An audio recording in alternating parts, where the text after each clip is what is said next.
All right, all right. Ladies and gentlemen, we are back with episode 6 of Zed Daily. Today I've got the factory with me. How you guys doing today? Great, man. Doing Thanks great, for man. having us.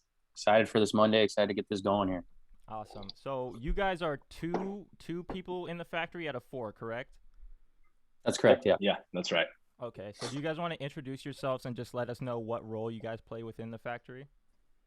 Yeah, yeah. So my name is Youngest. I was kind of the initial launch pad for Zed for the entire crew. So I was the first one to find the platform and kind of start doing my research and things of that nature. So from my standpoint, it was kind of the starting point for getting everybody on board, and then from there, I've been kind of a myself and Closet Nerd. We essentially manage the stable, the racing, and the breeding side of everything. So we handle more of like the day to day operations of the stable.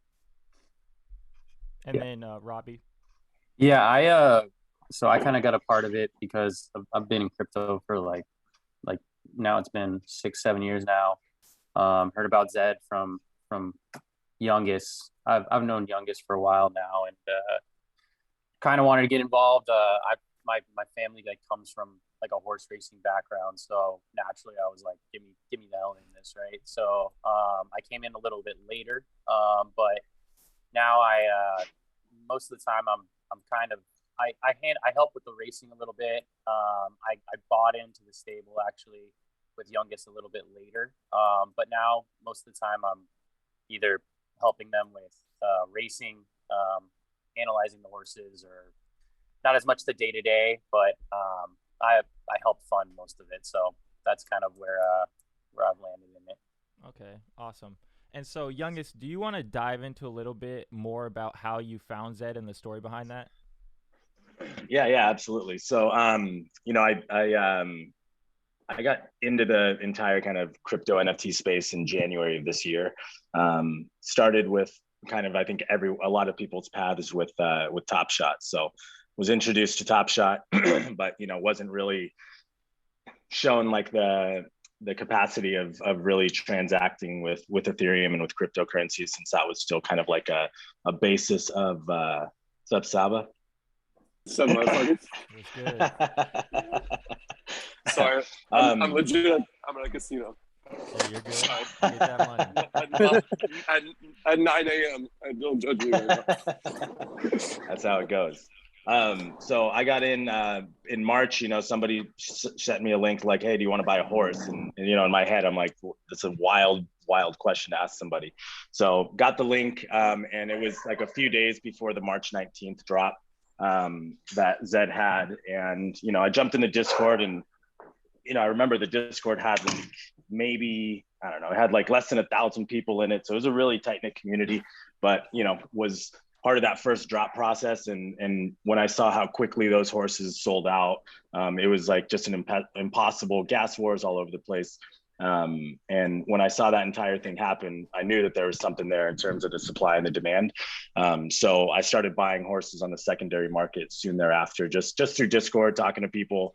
And the funny thing was, I still had no real idea how like I was learning MetaMask and transferring stuff. So I was like trying to broker deals. Was like, yo, like I'll Venmo you $2,000, and like I didn't understand the ETH is ETH process. So like I like hit a guy up. It's like, all right, we're gonna do 1,300 in ETH, and then the next day ETH went up like 3%, and I'm like, well, no, yesterday it was a $1,300 transaction. Now it's going to cost me 1,600. I'm like, hold on.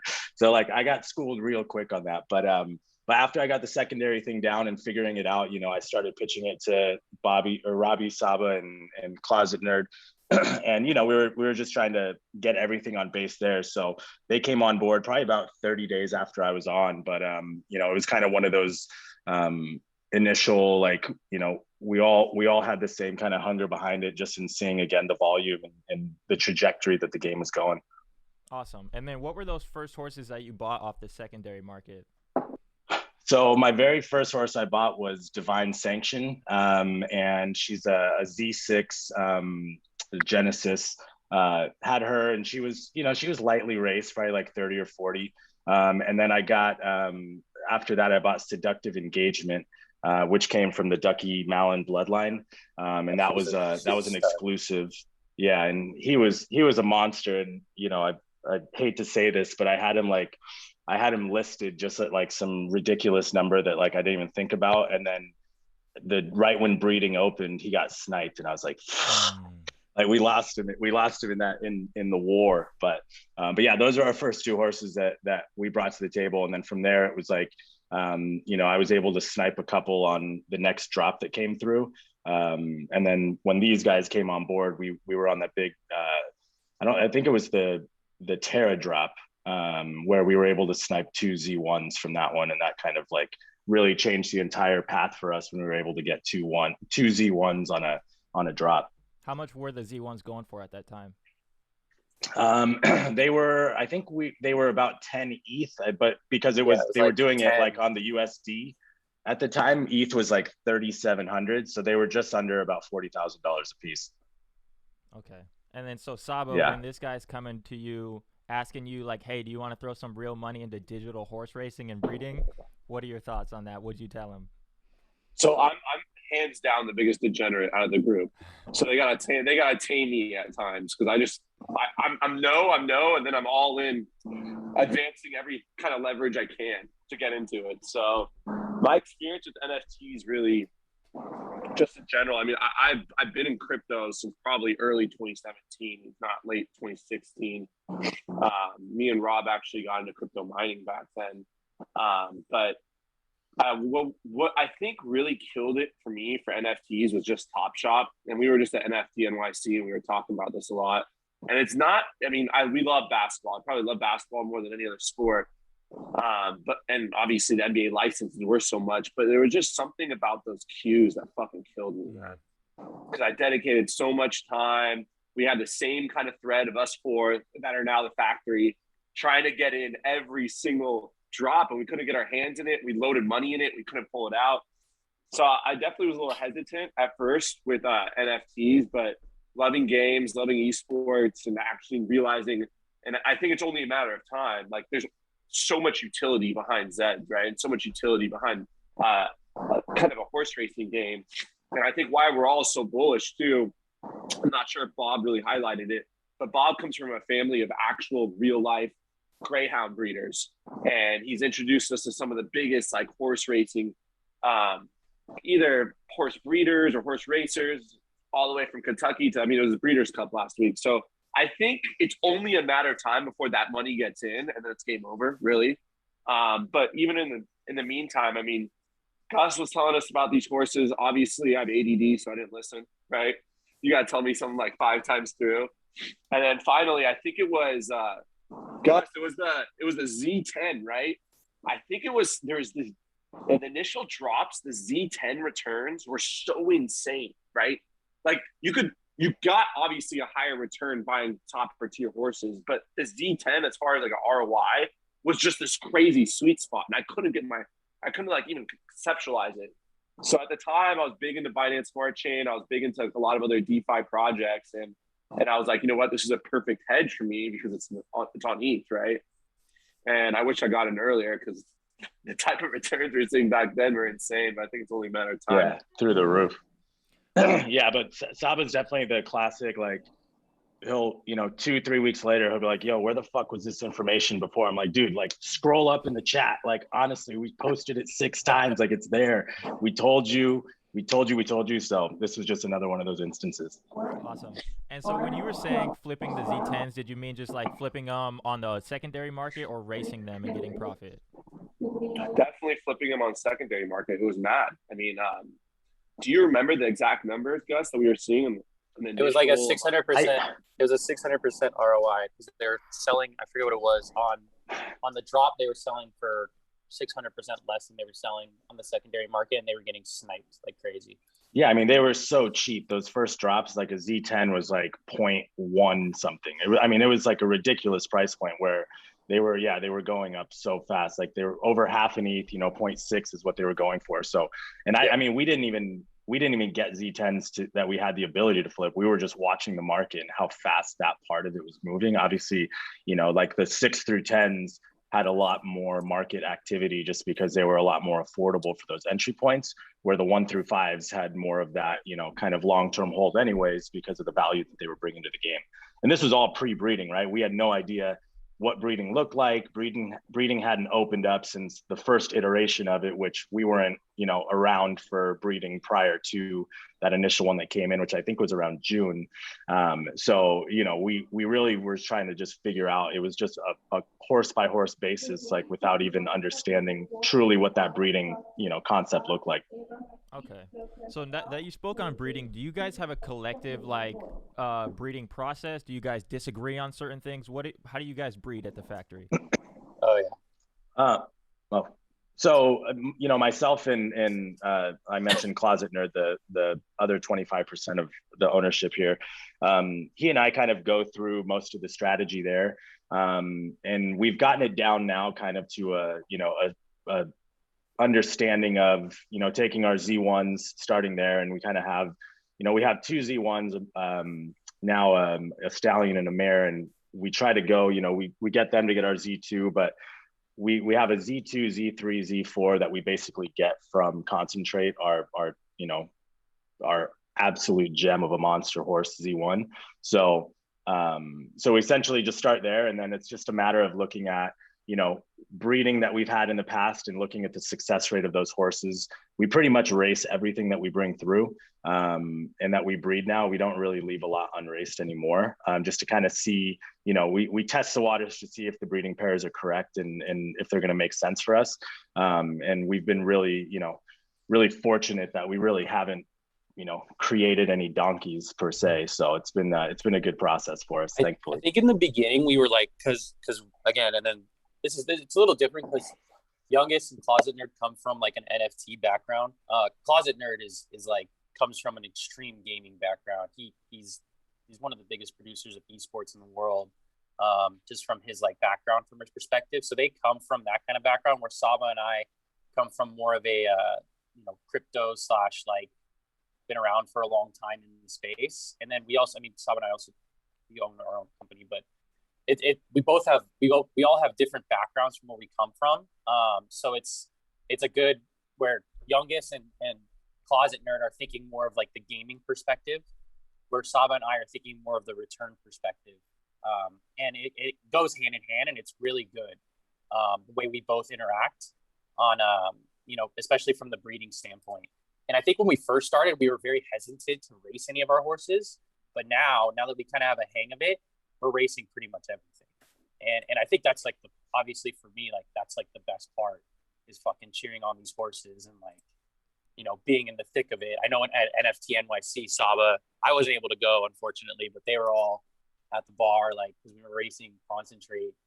I was at home, and I'm like, hey guys, this is our first race with our Z1. Like, what's going on over there? Like, give me some insider details. And they're just sending me these videos of everyone just fucking going crazy at the bar, watching Concentrate just rip this thing. And he obviously lost, but it was a madhouse at the time. Yeah, it was a good Yeah, time. it was incredible. Yeah, that was so much fun. I was gonna say, I think what's important for like necessarily having like a partnership like this is we all have our roles and we're all bringing different perspective.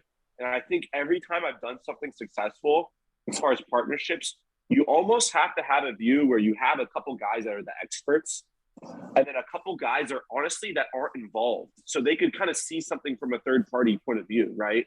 And when we do have discussions about what our strategy is, our breeding strategy, what we're going to market, we're obviously always upgrading horses. I think it's important to have that view. I really do. And I think sometimes a few of us might step away a little bit further. Obviously, Youngest and Closet Nerd are more the day-to-day and management are really the weeds of it. But I think it's good to kind of have that perspective, and our conversations are really well balanced when we do talk about the longevity of it. And we also all understand that we are so early in Zed. And like this week, I mean, we were hearing stuff like 20-30% of the game's only done, right? So like we're just getting started. And I think everyone on our team has that mindset of this is a marathon, right? And we're positioning ourselves and that's when I honestly had the most success with all my investments, my business ventures, everything, right? Because you're able to be more patient, right? And you're able to learn from your mistakes, and you're able to kind of not make impulsive decisions that could kind of impact you later on. 100%. Robbie, how do you try and bring your real world horse experience into an NFT game, as in Honestly, like breeding or racing? Yeah, it's kind of to be frank, the only thing that kind of translate over is the actual breeding aspect. Like, it's very similar with bloodlines and how that works. Like, if you have a good horse and you can show it can win, just like in the real world, you're probably going to get a lot of profit just from breeding it, right? And you don't really have to run it that much. You know, if it's a winning horse, it's a winning horse, and people are going to think it's a winning horse, and obviously it's offspring. You're going to be able to make profit there, right? That's kind of been the translation over to that. Besides for the fact is also I'm able to talk with people that, you know, especially with my dad, he's like very involved with all that stuff.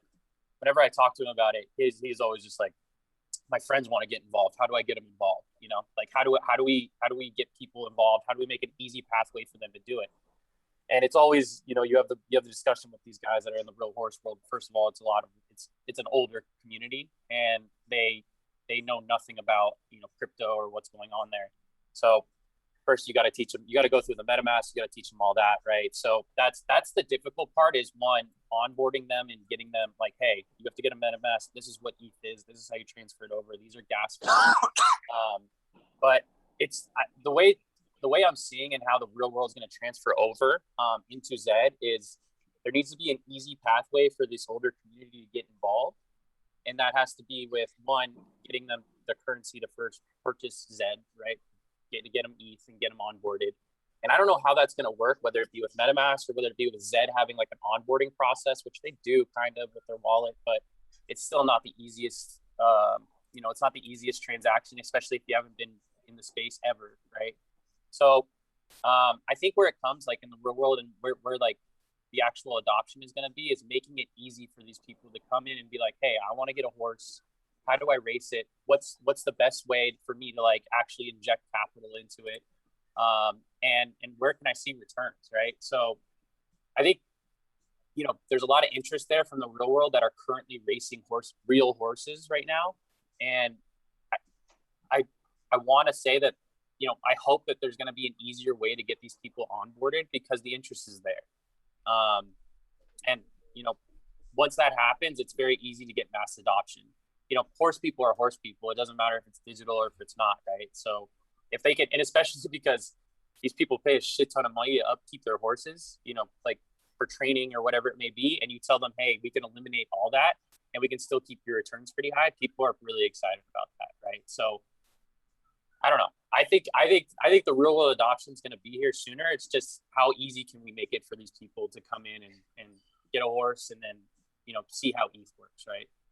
You got to realize too, like this is an industry where people are legitimately dumping millions of dollars, right? Real life horse. There's very, very few horses that make money. It's actually the ultimate flex, right? Just like NFTs. And I'm not necessarily saying that Zed would be the ultimate flex, like it would be like a CryptoPunk or something like that, because these are now at the point where I honestly think that they're good investments. But originally, NFT profile pictures, they're flexes, right? I mean, that's what they were. Once these guys get a taste of it, I think it's game over. But it's soon. I think it's sooner than later. Okay.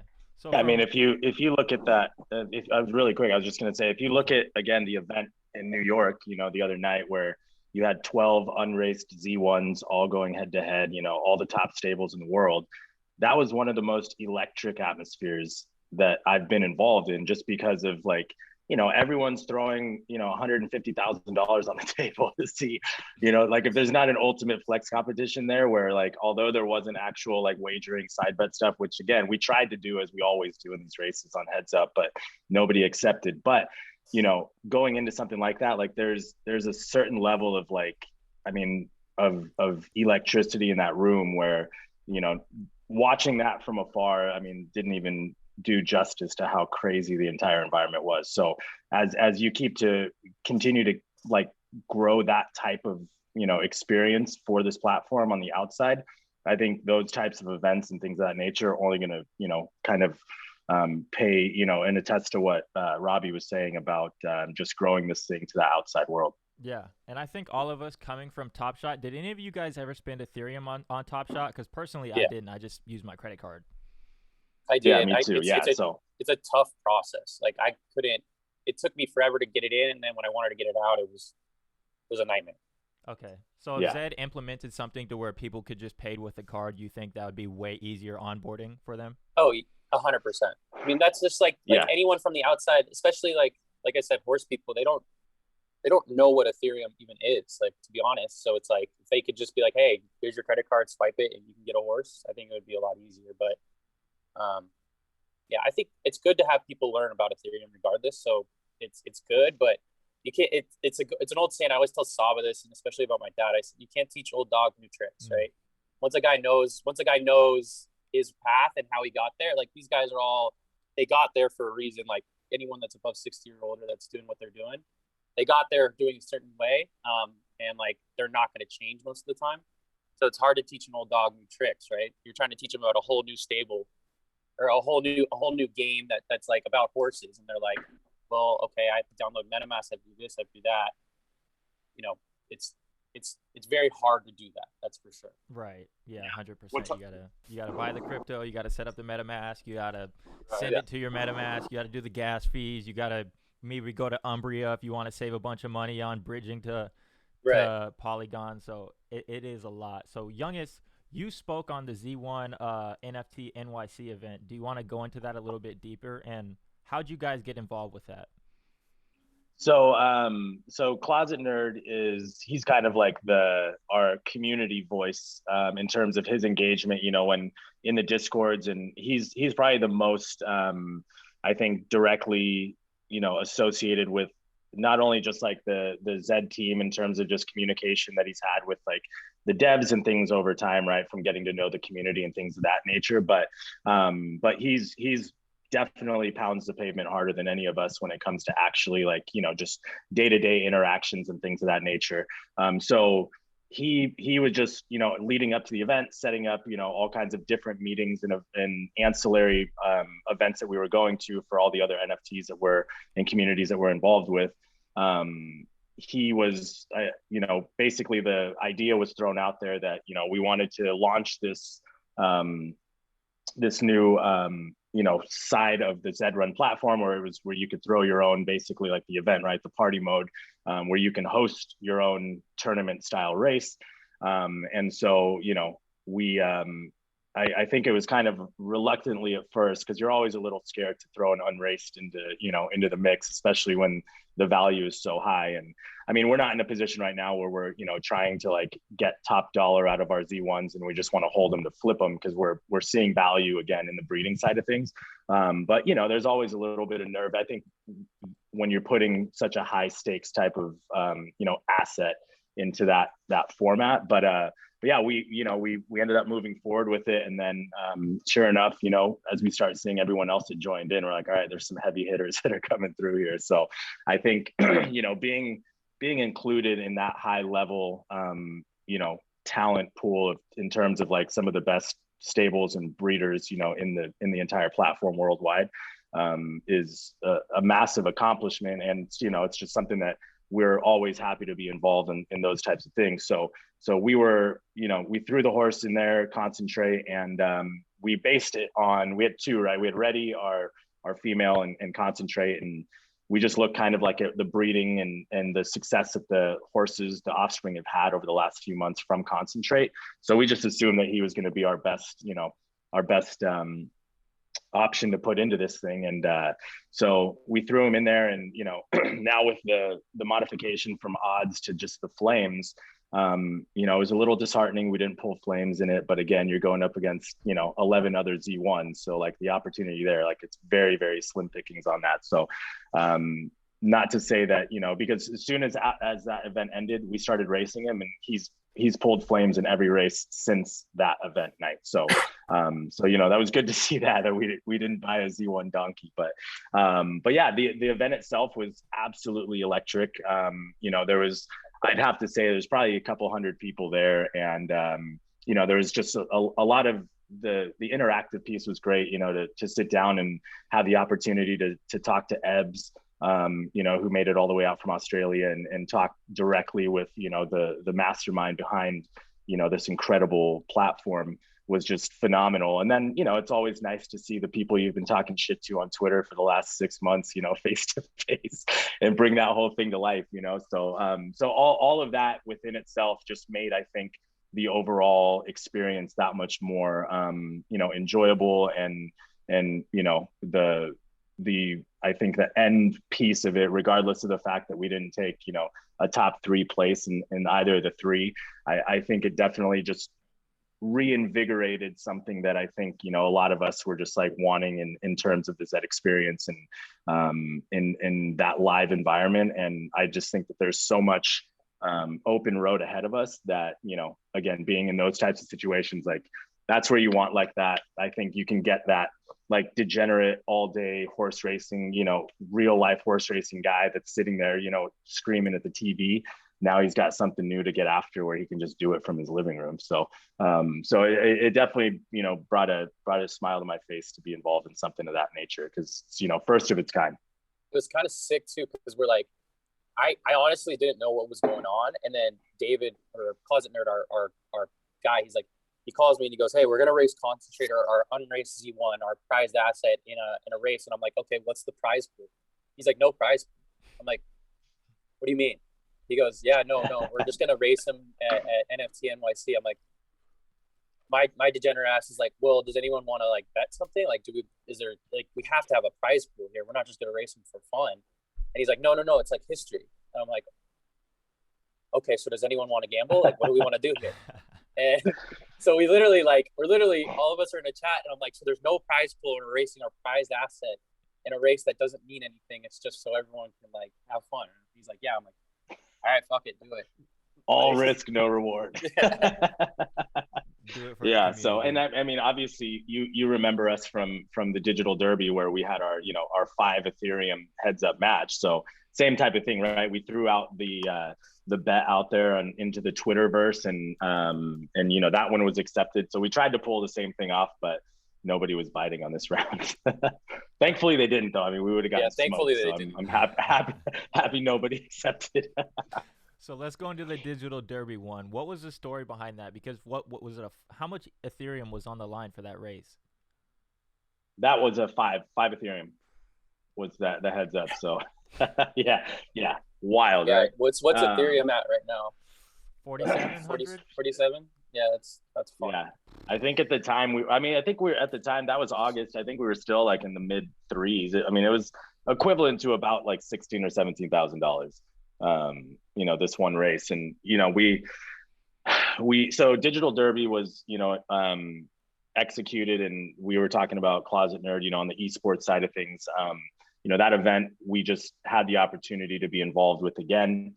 And, you know, we wanted to just showcase like how much fun we have with the Zed platform, and, you know, kind of bringing our degenerate tendencies from our outside world experiences into this platform. So, so when we had that opportunity, the same thing, we just, you know, we wanted to bring our world into Zed. And I think we showcased that as, you know, I think you put it in your tweet earlier, the villains of Zed Run. So I like, or the Digital Derby at least. And I love it. I think it's great. You know, I think you need to have that activity, and, you know, it's all fun and games, but it's nice to have a few choice words here and there. Yeah, that was definitely my favorite part of the Digital Derby. It might not have even been the race. It was just the marketing and like the production behind it. But the the promo that you guys cut was awesome, dude. Awesome. Yeah, David, we had so much fun with it. Closet Nerd is I mean, like I said, he's like the producer behind all that. He's really, you know, the way he does things, and it's really good for the game that Closet Nerd's so involved, is because he's just the guy really, you know, when he wants something and he really puts his mind to something, he's insane what he can put together producing wise. So, yeah, it was really cool to be a part of that, and it was obviously extremely fun. We got to go to the races. We were with Efren, and obviously we lost. That sucked, but regardless, it was still really fun. Yeah. So for anybody we had that a good time watching, with it. So. You guys didn't win the 5 ETH race. No, we did not. we lost it by, I mean, it was really close. like, I think less than a tenth of a second. I mean, it was closer than I thought it was going to be, going into the fact that, Catch Me Riding Derby was racing Jumbo, who's, one of the top Z1s, fucking over 1,000 races under its belt. And we threw in a, Swagger who had 2 races under his belt. So, I mean, like we said, we like to take big risks and gamble. And, we at least we didn't get our asses fucking handed to us. It was entertaining nonetheless. But yeah, no, the promo piece again was like the best part for us, I think, too, was just being involved with that, getting to go to Del Mar and see the horse racing live and kind of tying all that stuff together. So, I think I think we're just gonna have to keep cutting promos, keep this thing going. Yeah, I think so as well. So do you guys see any future digital derbies down the line, and do you just want to not even compete in the tournament, just go talk shit to someone and have the heads up bets? I 100%, yeah. We want to do a little bit of both. Like we, in all honesty, we really want to be one of the top stables in the game, and that's what we're working towards. Obviously, like there's so much competition. There's guys that have been around the game forever now, and we know that we haven't been around the game as much as these guys, and there's a lot to work towards. But that's kind of what we want to do. Is we want to be one of the top stables in the game. So whatever that takes, we're gonna have to obviously learn a lot and race a lot, which we're doing every day. But yeah, I think we obviously want to continue the side stuff. That's always really fun.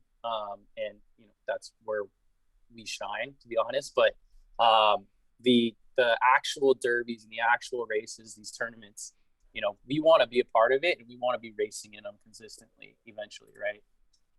Yep. It's good for the brand. There's just something, again, just to go back to New York thing, is like there's something I think a little bit special when you walk into the event and a handful of people are like, oh, these fucking guys, like before you even, like, you don't have to introduce yourself, because like, all right, here they are, let's go have a word with these guys. So I think having fun on both sides of that, but we definitely are not here to just like make a quick buck. Like this is definitely something that we're heavily invested in, and we want to be as successful as we can on the platform side of things, because I think as we all learn together, we start to unlock little parts of the puzzle that makes Zed, continue to be more interesting and intriguing, because you're having to do so much more, analysis of what every horse is capable of as they keep changing things with stamina, and as all these pieces continue to rotate. I think that's the beauty of keeping everybody engaged, because the playing field's going to continue to kind of just fluctuate up and down in terms of evening things out, and I just think we have a very, very bright future ahead of us. So how do you plan on making yourself one of those top stables in the game? Do you plan on going the arbitrage route and scouting horses? You guys gonna go the breeding route? What's your plan there? I mean, I think right now, we're focused right now on the breeding route, and I think being able to create and breed these monster offspring is really important for us, because I think it allows you to kind of stabilize the strength of understanding, like if you're only pumping out winners, right, then it allows, I think, eyes to be set on you to really know that like these guys understand that mechanic of the game. But we're kind of open to all ends. I don't think we really have like one direct strategy that's only going to be focused on one thing. Like we want to race, we want to be successful, top win rates, we want to have successful offspring, we want to go out and scout and take advantage of a little bit of the bear market that's happening in NFTs right now, and go get some of these Genesis horses that people are just basically handing out right now for free. So we're kind of just multifaceted, I think, in terms of what we want our overall goal to be. But at the end of the day, I think it's just more or less the staple and kind of the perception of us, our involvement being like committed and dedicated to making this like a household name type of environment for the factory. Yeah, I think it's like the youngest said, it's two-pronged. We know we have like a really good bloodline and concentrate in his offspring, so we're trying to optimize that by racing them and kind of figuring out if we keep breeding them and we keep bringing swagger and concentrate and seeing where that bloodline goes down the road. and then being able to optimize that racing, right? And then it's two-pronged, right? Like, we want to accumulate as much Genesis horses as possible, and that's kind of been our strategy since day one. We really believe in the long-term success of the game, and we think the long-term success of a stable is having as many Genesis horses as you could possibly have. So with racing that bloodline and then also kind of making a profit on that offspring, we're using that profit to turn it into more Genesis horses. Okay. So it's two-pronged, and then figuring out which bloodline on the Genesis horses we can then optimize in racing again, right? So it's a hypothesis, we're testing it, but it's worked out for one bloodline, so we're trying to again get more and more of that, right? Correct. Do you have like any favorite Genesis you're immediately going to look at, like only Z8s, only Z5s, or do you not care in Z1 through Z10? We're really interested in Z4s. That's kind of we've been talking about it, but we're really interested in the Z4s right now. That's kind of like our little hypothesis we've had just about we kind of want to go after a lot more Z4s. It's also because we don't have as many Z4s, but we really need a lot more Z4 Genesis. Okay. Any, like, without giving away like your secrets, any reason why the Z4s? They're I mean, I think we won't say too much about it, but for us, I mean, a big part of it is when you're looking at the breeding side, we want to be, sub Z10 offspring as much as possible with our legendaries. So that's kind of like one part of it there. But in terms of like the bloodline and things of that nature, we'll keep that secret in house. But yeah, we've been, I think the 4s and 5s are the ones that we really haven't had. We have, 1 through 3 and then 6 through 10. So 4 and 5 is definitely what kind of a void right now in our stable. So we definitely have our eye out on those specifically. But yeah, I think it's anything Genesis, we know there's value in there. We've never sold a Genesis horse, even regardless of racing statistics, like we've even if we're not racing them right now or breeding them right now, we understand that there's something that's going to be very like palpable about their value here in the next 6 months. Because you can't make any more of them, right? So it's just as more and more horses come into the system, but they become more and more valuable.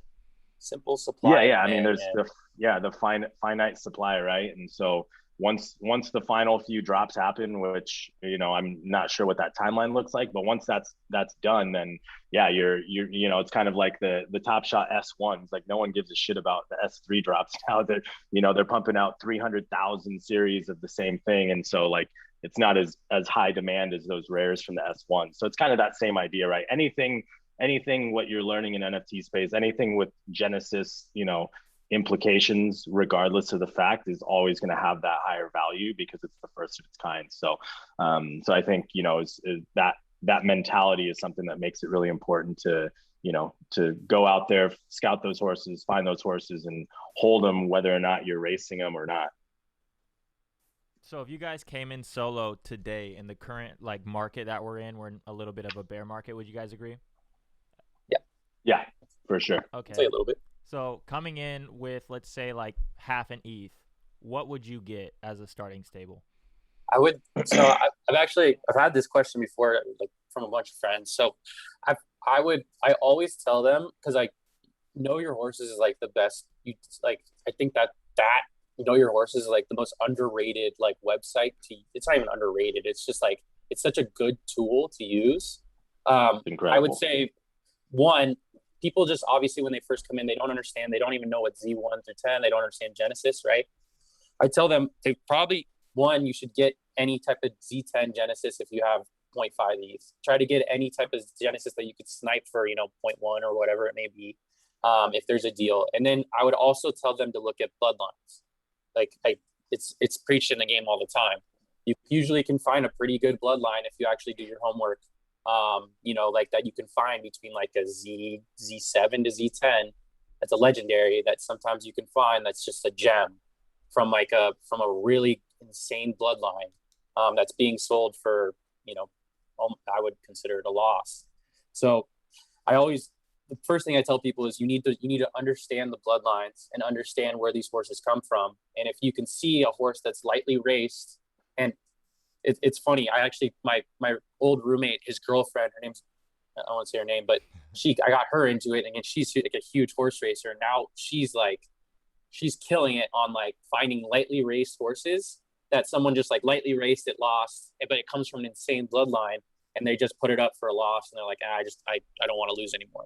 So there's always those type of deals on the market that you can find between like 0.1 to 0.2 ETH that if you just really do your homework, you could get an absolute steal, and all of a sudden you have an insane bloodline in your stable that you can breed to, right? So I would say obviously try to get yourself a Genesis between like a Z9 and Z10 if you can for that price. And then I would say look at bloodlines, and if you could find anything that, you know, comes from a winning bloodline of a horse that's a monster, you're probably going to have a good chance of finding a good horse. That's usually my advice. Youngest? Yeah, I think, and that's all, I'm kind of in the same boat there with Robbie, but with conversations I have with people, again, a lot of it's going to be dependent on, your cash flow. But if you have half an ETH, if there's even the potential for it, like I always like the idea of trying to find like a pair, right? And getting like a colt and a filly or whatever, and allowing yourself to understand all the mechanics up front of the racing side and the breeding side, right? So when I talk to people about entry points, even if you're breeding a, 2Z15s, just to understand the process and get into it, because I think once you get a little bit of a taste of unlocking those doors again and knowing what the process looks like, then you start to kind of chase a little bit more and get more, ingrained into, all right, now I need to search for this type of bloodline. Because as you're seeing, a lot of these, the most successful horses, there's a lot of them that are Z, look at like Steph Curry, right? You have these horses that are not even Genesis, not even legendaries, that are absolutely like smoke shows coming through. So it's not to say that, breeding two low Z's are still going to give you a donkey. There's so much potential in it. So for me, when I talk to people about that entry point, that's the side that I look for, because it allows you to understand all the mechanics of the game, really in kind of a few different transactions. If you're able to just get two horses up front that you can breed and then race the offspring, and now you've got 3 out of that 0.5 that you're just trying to figure out that, that circle there. So, so that's more the direction I go, but that's what I love about the game, right? You have options, and it's not just like a very like, black and white, like this is where you start and this is the only way that you can, go through it. It's kind of like an open world, video game, right? You kind of just go explore and you come back and pick up your tools as you do it. It's not so like, straight cut. And that's what I love about it the most. Okay. Yeah, I like that as well. So going back to what you said, Robbie, if I'm coming in and I'm buying that Genesis horse, and let's say like out of all my options, these Genesis horses like aren't race horses, would you just play the breeding game or like a collectability game from that point? Yeah, so it always depends, right? Like, because a lot of people get in it like that are like, I want to play the game. Like, I want to race, I want to do that. And then a lot of people are like, I believe in the game, but I kind of want to like, just like, I almost want to buy the stock, right? Like I want to like, I think the game is going to increase in value, so I want to buy the stock. So, if there's people like that, I tell them, look, buy like a Genesis horse and just hold it, and you can breed it if you want. But if you hold it, you're pretty much like holding the stock, right? It's like you just keep it on race, you hold the stock. If the game gains traction, you have a asset that's like never going to be made again, right, in the game. So you're literally like holding Zed Run stock. But for people that are like, I want to play the game, it's more like, okay, well, this is what you need to learn. You need to know, hey, you need to really look at the bloodlines. You need to understand where these horses are racing. You need to understand where these horses are coming from, the stables that are racing them, right? So it's all dependent. I think like especially for me, when I was first coming into the game, my first thing was like, I believe in the game. I want to hold these things long term. But as I started like learning more about the game, I was like, shit, I just enjoy racing these fucking horses, So like now, like my view is turned. And I think that's what most people are going to see is when you first come in, you're like, man, I really want to like, I believe in the game. I want to like, I want to buy the stock. I want to make money off this. But then when you start doing it, you're like, shit, I see how much fun everyone's having racing these horses. Like, get me in on it, like let's start racing these bad boys. So it's all dependent on your view, but I think eventually you're going to just have to start racing them, because like it's too fun, and you just learn a lot about the game. And just like Youngest said, like when you get those pairs and you can kind of figure it out, it's a very complex game. So it's not just like black and white where it's like get two really high, Z2s and you breed them and then you're good to go and you have a good horse. It's a lot more complex than that. So it's good to start like you said, with like some cheaper horses, learn how it breeds and then learn how to race, and then be like, okay, if I take this hypothesis from these and then I put in some more capital and I can kind of like figure it out from a higher perspective, will this work? And that's, it's kind of playing around with it. Everyone's learning stuff, every day in this game. So, and there's new tools being made every day. So it's, not every strategy is right. Not every strategy is wrong. It's just kind of playing around with it and learning it. And I think that's why it's so fun, right? Yeah, it is, because just like you said, everybody has their own strategies and theories, and nobody's set in stone. Like this person knows it all, right? Right. Yeah. And that's the beauty of it, right? When you guys breed, do you guys have the blood tool, or are you just going and researching ancestry on a horse by yourself? Yeah, it's just researching. I mean, we do, I'd say 95% of our breeding is all internal. We don't do a lot of like going out and trying. I mean, every now and then we'll get lucky and we can snipe a horse. I mean, it's cutthroat out there, right? Because when you're breeding in-house, you want to give yourself the best deal, right? So you don't want to spend 2-3 ETH, breeding your own horses. But when you have like Z1s, like concentrate, I mean, we've been on that side of it where we put in stud at the minimum price, and then we get fucking smoked and we get sniped on all 3 of them. And they're like, shit, all right, there you goes, right? And so we learned the hard way, the first round with that. And so we've adjusted out of that. But even at our best rate of understanding like how to process that, we've still probably gotten sniped on at least one of those, breedings with our top horses, concentrate and swagger and banned from the internet. So, from there, we've gone out, and we don't go so far deep on the ancestry. Honestly, I just really look at kind of like win rate. I plug it into know your horses. I just look at kind of, versus the competition. You look at, looking for the U curves, that kind of stuff. And when we find those, I mean, we just kind of fire off on that. So we're not like fully diving in and breaking the whole thing down, because I think we've got a good understanding of, again, our in-house breeding, where again, we don't spend too much time going out and transacting with other stables. Do you want to see anything fixed with the current in-house breeding system? I mean, I think it'd be nice if you're staking your own horse to breed in-house, you shouldn't get fucking sniped on it. Like you should have like the ability to just say like, I'm going to breed my horses all together, like that. It shouldn't go into a live marketplace. Like you can kind of, it's like doing like a private sale on OpenSea, right? Instead of like if I'm going to sell you a horse for like a great deal, 1 ETH or whatnot, and I don't want to just list it at 1 ETH. I'll just connect it as a private sale. That way it's directly already associated with your account. So at your pace, you can go in and purchase that. I think that would be a nice tool to have for the in-house breeding, because if not, you're, having to set your own limits higher, even though you're getting that 35% discount. Again, at the same time, if you're setting it at 0.25 and getting that discount, you're still spending almost half an ETH, to breed 3 horses. So it can be costly. And I think that too can be one of those turnoffs for that new consumer that, they go in, they don't know that process. Cause again, we had to learn the hard way. We put them in thinking it'd be easy, and they're like, oh shit, like there's no breeding left for them. And we just lost out our top horse, got bred with 3 other stables, and we're done. Right. So I think that would be the best part of just making that side of it easier, and compatible with if you're deciding to only breed in-house. But outside of that, I think the mechanics are great.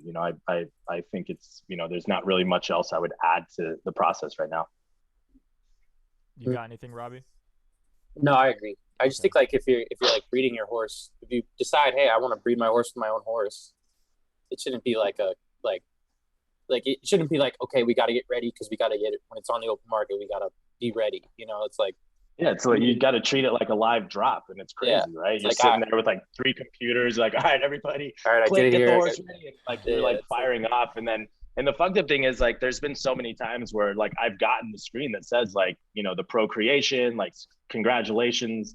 And then you look at the wallet and then nothing gets deducted. And you're like, hold on, what? Like didn't take my ETH. And then you go to transactions and boom, next thing, next thing you know, you lost, you know, and you're like, fuck, man. So, and it still happens to us, right? But, you know, I mean, I guess it gives you a little bit of the rush of a live drop, but I wish sometimes it wasn't as volatile as it is. Yeah, you got to sit there and hit refresh till it pops up. Yeah. They're like, go. It's wild, man. But you know, it's part of the game. So you just kind of get used to it and you play along and, you know, wish for the best. Cool, man. I got 2 more questions for you guys. What, right now, what do you guys think your stable's valued at in Ethereum? Oh man, that's a fucking great question. I mean, I would say easily around like 80 to 100 on the low end, I think. Damn. Yeah, just because I mean, concentrate. We started racing him, and he just got upgraded on Know Your Horses, or on Zed ranks to a gem. So he was a prized horse, and now he went up into that gem category. So I mean, you know, if you're looking at it from that aspect, I mean, those horses, I think at their top are like a 30 to 35, you know, ETH value. And we've got 2 of those. So just within 2 horses, I think we have 60 to 70 ETH value. And then we have another, I think we have like 94 currently in the factory stable. So yeah, I think 100 is a very conservative number. We ask this question like all the time, and we're like, what like how, where are we at right now? And like, yeah, it's funny to play around with the numbers. So definitely. I agree. But yeah, it's fun. So let's say ETH goes to 10K. Do you guys think, just for like the whole general stable space, do you think most of the stables are going to be valued on USD or Ethereum at that point? I think ETH is ETH. I mean, that's right. But the whole space is weird, right? Because people will sell when ETH is going up for more USD. It just doesn't make sense sometimes. Of course. Yeah, it's super. It's hard. I mean, it's a first. Like it's like a first of its. Like I mean, it's not a first. Like there's always been different currencies, but this is like the first like digital thing where it's like, are you evaluating in ETH or are you evaluating in USD? And it's like really weird, especially with like the and all of the NFT market, right? Like when ETH is running right now, you're seeing like all NFTs are losing value. And is that because of gas or is that because of people are evaluating in USD, right? Like you don't really know. And just because it's like, 1, it's a smaller market compared to like other markets. And 2, it's just like, this has never really happened before, right? Like this is the first thing of like its kind where it's like, are people evaluating because they actually want to buy an Ethereum, or are people evaluating because they're looking at it and being like, I should not be paying that much USD? Sometimes like personally, like when I buy an NFT, I'm like, oh, I only paid like 0.4 ETH. And I'm like, that was just like $2,500. Like what the fuck just happened right there? Like I just, I said 0.4 ETH, like it was nothing, but it was like, I just paid like $2,500, you know, like it's a substantial amount of money for most people. So it's like where is that and what, like how that works? I couldn't tell you, to be honest, but I think ETH is ETH. So that's what I'm hoping that's the bet I'm making, is that ETH people are just going to transact in ETH and that's just how it's going to work. Right. I mean, it's easier for me to digest the fact that I spent 3 ETH at a strip club in New York last week, as opposed to the fact I spent $13,000. So when you say it like that, I'm like, no, it's only 3 ETH, man. I'm not down that much. Just connect my MetaMask to the strip club and we're good. I'll send it over. But I think but I think the complexity of that, the valuation for Zed specifically, comes down to the fact that I think that Zed's had like they've valued their project on both, right? Like every drop that they do, like a Genesis drop, is valued on USD. They haven't, like, it hasn't been priced on Ethereum.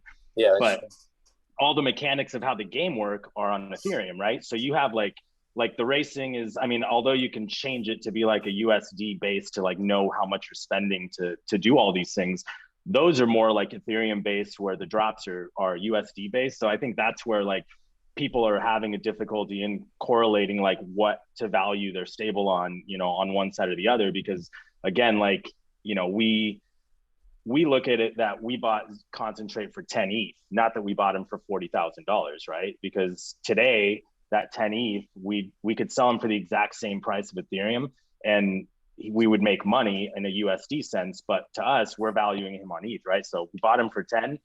Now we can sell them for 30. That's our actual like ROI on the horse, right? So I'm hoping that it continues to run that route, because that USD correlation, I think, is going to get things. It's just going to make things muddy. Yeah, it's too. Yeah, if we're working in the currency, ETH should be ETH, and we'll just value these assets in ETH. I just think that the space is so young.